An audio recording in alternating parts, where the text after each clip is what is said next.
Click করবেন। এরপরে sign আপে ক্লিক করবেন। এরপরে এখানে একটা লিঙ্ক দেখতে পাবেন, এটার উপর একটা ক্লিক করবেন, একটু ওয়েট করবেন। এবার আপনাদের সামনে এরকম একটা ইন্টারফেস চলে আসবে। প্রথমে এই জায়গায় আপনার একটা জিমেইল দিয়ে নেবেন। এরপরে এই গেট কোডে ক্লিক করবেন, একটু লোড নেবে।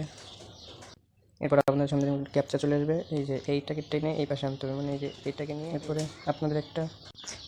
এরপর আপনাদের মেলের কোড চলে আসবে, এটা কপি করবেন। এরপরে এখানে কোডটি পেস্ট করবেন। এবার এদিকে আপনাদের একটা পাসওয়ার্ড দিয়ে নেবেন। এরপরে আপনারা নিচে থেকে রেজিস্টার অপশনে একটা ক্লিক করবেন, আপনাদের রেজিস্টার হয়ে যাবে। এরপর এখান থেকে ব্যাকে চলে আসবেন। এরপরে এটাকে এই গুণে চাপ দিয়ে কেটে দেবেন।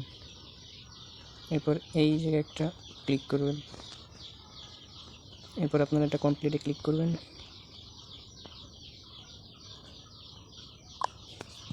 এরপর আপনাদের এরকম একটা লিঙ্ক চলে আসবে। এরপর আপনাদের সামনে এরকম একটা লিঙ্ক চলে আসবে, আপনারা সিম্পলি লিঙ্কের উপর একটা ক্লিক করে দেবেন, আপনার প্লে স্টোরে নিয়ে যাবে। এখান থেকে যে অ্যাপটা ডাউনলোড করে নেবেন, আমার ডাউনলোড করা আছে, আমি ওপেন করে নিচ্ছি। অ্যাপটি ওপেন করে আপনারা এই গেট স্টার্টে ক্লিক করবেন। এরপর আপনাদের যে ইমেইল আর পাসওয়ার্ড দিয়ে ওখানে সাইন আপ করেছিলেন সেই দুইটা দিয়ে এখানে লগ ইন করে নেবেন। লগ ইন অপশনে ক্লিক করবেন। আপনার সামনে এরকম একটা অ্যাপ চলে আসবে, আপনাকে এটাকে টেনে এই পাশে নিয়ে আসবেন। এরপরে এরকম অপশন চলে, এরপরে এইখানে প্রথম থেকে ক্লিক করবেন। এরপরে এখানে আপনারা একটা পাসওয়ার্ড দিয়ে দেবেন।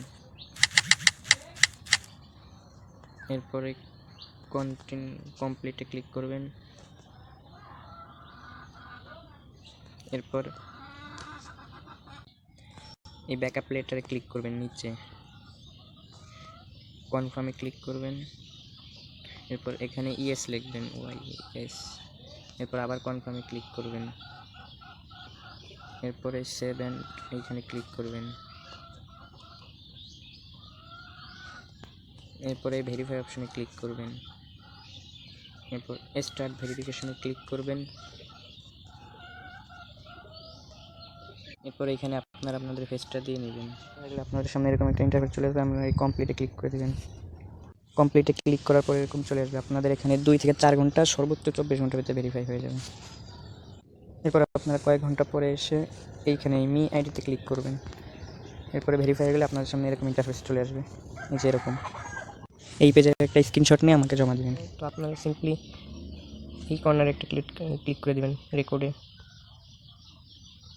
এরপরে যে দ্বিতীয় যে নাম্বার আছে এইটার উপর একটা ক্লিক করে দেবেন।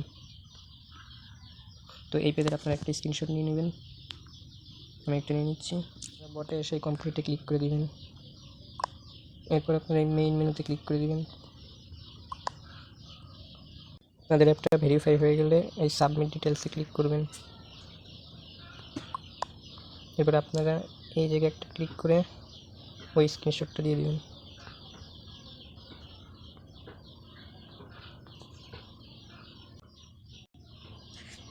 এরপরে এই স্ক্রিনশটটা দেখা গেলে এরকম আসবে, ফের একটা স্ক্রিনশট নিয়ে প্রুফে জমা দেবেন।